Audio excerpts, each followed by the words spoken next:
ஒரு வரிசையில் மஞ்சள் பச்சை ஊதா சிவப்பு எனும் ஒழுங்கில் 151 கொடிகள் கட்டப்பட்டிருந்தன எனின் அங்கு நடுவில் கட்டப்பட்டிருந்த கொடியின் நிறம் யாது? அப்ப முதலாவது இதுல நடுவை கண்டுபிடிக்கிறது எப்படி என்றது தெரிய வேணும் என்ன.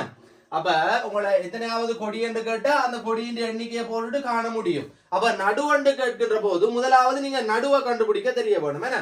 ஒரு வரிசையில 3 பேர் நிற்கின்றார்கள் என்று சொல்லி சொன்னால், அதாவது ஏ பி சி என்று சொல்லி 3 பேர் நிற்கின்றார்கள் என்று சொல்லி சொன்னால், இந்த ஒழுங்கில நிற்கும் போது அதுல நடுவில் நிக்கிறது யார் என்று கேட்டா இவரை பி எஸ் செலக்ட் பண்ணி கொள்ளுவீங்க. ஏ இங்காலி சைட்ல சி அங்காலி சைட்ல. அப்ப இங்கால ஒரு ஆள் அங்கால ஒரு ஆள் நடுவில ஒரு ஆள் நிக்கிறபடியால இவர் நடுவண்டு சொல்லி தெரிவு செய்யலாம் என்ன.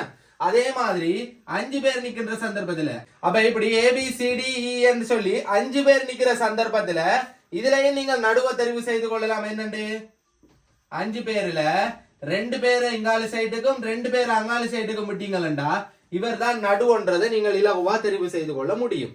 அப்ப இப்படி குறிப்பிட்ட குறைவான எண்ணிக்கை தந்தா நடுவே அங்காலே மிஞ்சாலையும் சரிசமனா பிரிச்சு பார்த்து நடுவில் நிக்கிறால கொடுக்க முடியும். அப்ப இதே மாதிரி நீங்கள் எல்லாத்துக்கும் வரைஞ்சு பார்த்து கொண்டிருக்காமலுக்கு இதுக்கண்டு சொல்லியும் ஒரு ஈஸி மெத்தட் ஒன்று வச்சிருக்க போறீங்க.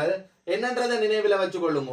இப்போ ஒரு வரிசையில 3 பேர் நிற்கின்றார்கள் என்றா அதுல நடுவில் நிக்கிறவர் எத்தனையாவதா நிற்கிறார்ன்றதை கண்டுபிடிக்கலாம். என்னன்னு கண்டுபிடிக்கலாம்?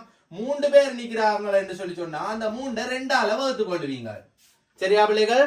3 2ஆல வகுத்து கொள்ளுவீங்க. ஏன் 2ஆல வகுக்கிறீங்க என்று சொல்லி சொன்னா பிள்ளைகள், தரப்பட்ட எண்ணிக்கைய சமனான 2 பகுதியாக பிரிக்கிறீங்க. இஞ்சாலே ஒரு பகுதி அங்காலே ஒரு பகுதி சமனாக பிரிக்கிறீங்க. அந்த மீதி என்ன செய்து கொள்ள போறீங்களா, ஒரு பக்கத்துல வந்த எண்ணிக்கையோட கூட்டி கொள்ளுவீங்க. நடுவன்றது உங்களுக்கு கிடைக்கும். அப்ப இங்க பாருங்க, 3 2ஆல வகுக்கும் போது வகுத்து காட்டுறேன் பாருங்க. 2 2 ஒரு மீதி என்று சொல்லி வரும். அப்ப உங்களுக்கு கிடைக்கின்றது இந்த 1 என்ற எண்ணிக்கை. அப்ப அந்த 1 என்றதை பார்த்து கொள்ளுங்க எப்படி இருக்குமெண்டா, இஞ்சாலையும் ஒரு ஆள் நிக்க போற அங்காலையும் ஒரு ஆள் நிக்க போற. இந்த 1 என்றது 2 பக்கத்துக்கும் பொதுவானது. ஏன்? நீங்க தரப்பட்ட எண்ணிக்கையை 2 பகுதிகளாக பிரிக்கிறீங்க. அதுல ஒரு பகுதி தான் உங்களுக்கு விடையா கிடைக்குது 1. அப்ப அது இந்த சைடுக்குரியது. அப்ப மற்றது அங்காளி சைடுக்குரியது. சரியா பிள்ளைகள்? அப்ப இஞ்சால ஆரம்பத்தில இருந்து ஒரு ஆள், இறுதியில இருந்து பார்த்தாலும் ஒரு ஆள். அப்ப நடுவில நிக்கிறவருக்கான என்ன செய்ய வேணும்டா பிள்ளைகள், வந்த விடையோட, சரியா, உங்களுக்கு 1ம் ஒரு மீதியும் என்று சொல்லித்தானே வருதானே. அப்ப இந்த வந்த 1ஓட இந்த மீதி 1ஐயும் கூட்டிக் கொள்ளுவீங்க. 2ஆவதா நிக்கிறவர் தான் நடுவில நிக்கிறவர் என்று சொல்லி விடை கிடைக்கும். என்ன செய்து கொள்ளுவீங்க? தரப்பட்ட ஆட்களினுடைய எண்ணிக்கையை 2ஆல வகுத்து கொள்ளுவீங்க.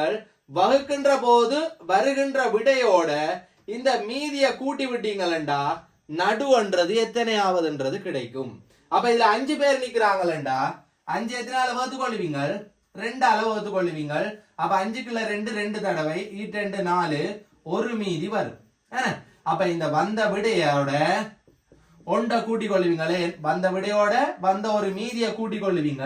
அப்ப 3ஆவதாக நிக்கிறவர் தான் நடுவன்று சொல்லி கிடைக்கும். அப்ப இங்கேயும் ABC என்று சொல்லி 3ஆவதாக நிக்கிறவர் தான் நடு என்று சொல்லி உங்களுக்கு கிடைக்கின்றது. சரியா பிள்ளைகள்?